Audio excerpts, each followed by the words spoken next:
ए flat हम पढ़ेंगे कि हमारी ह्यूमन बॉडी के अंदर कितने तरह के मूवमेंट्स होते हैं। आपको पता है हमारी बॉडी की सेल्स 3 मेन टाइप्स की मूवमेंट करती हैं। चलिए एक एक को डिटेल में समझते हैं। सबसे पहले आता है अमीबॉइड मूवमेंट। यह मूवमेंट बिल्कुल अमीबा जैसा होता है। सेल अपने अंदर के प्रोटोप्लाज्म को एक साइड में धकेलकर एक टेम्पररी स्ट्रक्चर बनाती है जिसे स्यूडोपोडिया कहते हैं।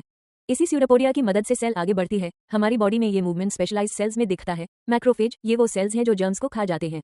ल्यूकोसाइट्स यानी हमारे WBCS व्हाइट ब्लड सेल्स। इस मूवमेंट में साइटोस्केलेटल एलिमेंट्स जैसे कि माइक्रोफिलामेंट्स भी इन्वॉल्व होते हैं। दूसरा टाइप है सिलियरी मूवमेंट। सिलिया छोटे छोटे हेयर लाइक प्रोजेक्शंस होते हैं जो कुछ इंटरनल ऑर्गन्स की लाइनिंग पर होते हैं। ये अक्सर ट्यूब्यूलर ऑर्गन्स में मिलते हैं जो सिलिएटेड एपिथेलियम से लाइंड होते हैं।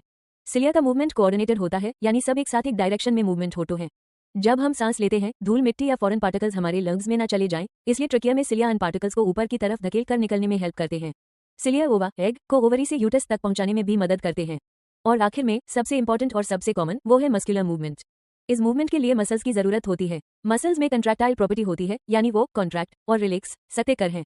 हमारे लिम्स का चलना, जॉज का चाबाना, टंग का बोलने और खाने में उस होना। ह्यूमन बीइंग्स और मेजॉरिटी ऑफ मल्टीसेल्युलर ऑर्गेनिजम्स में लोकोमोशन इसी मस्कुलर मूवमेंट पर बेस्ड होता है। इस मूवमेंट के लिए सिर्फ मसल्स हाई काफी नहीं है, इसे मस्कुलर, स्केलेटल और न्यूरल नर्व सिस्टम्स के परफेक्ट कोऑर्डिनेशन की जरूरत होती है। तो यह द 3 मेन टाइप्स के मूवमेंट्स अमीबॉइड, सिलियरी और मस्कुलर।